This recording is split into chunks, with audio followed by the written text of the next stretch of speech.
At this time, I invite the children of the congregation to come forward for the children's message.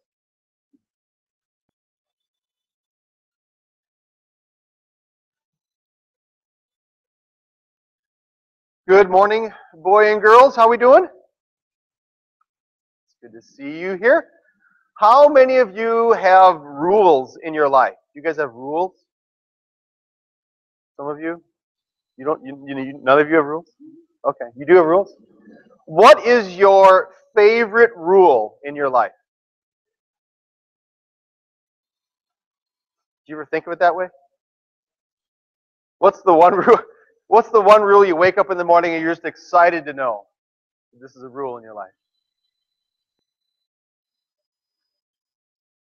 Well, how about taking a shower? You guys usually take a shower every day, right?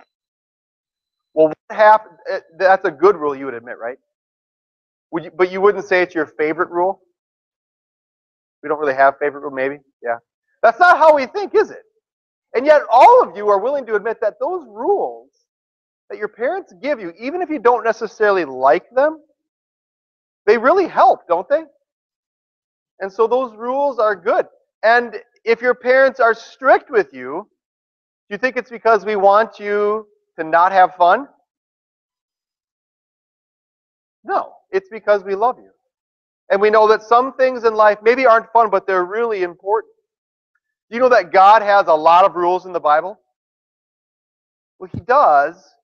And yet the same way, I don't think any of us go down the commandments and say, well, I really like the third commandment or the fourth commandment where I honor my father and mother. That's my favorite one. We don't think that way, and yet all of us would admit that all those rules are good for us because they help us live. Could you fold your hands? We'll talk to Jesus.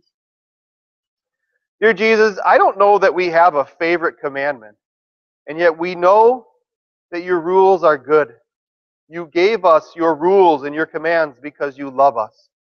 Help us to read over what your commands are for our lives, and help us take them to heart so that we may be blessed.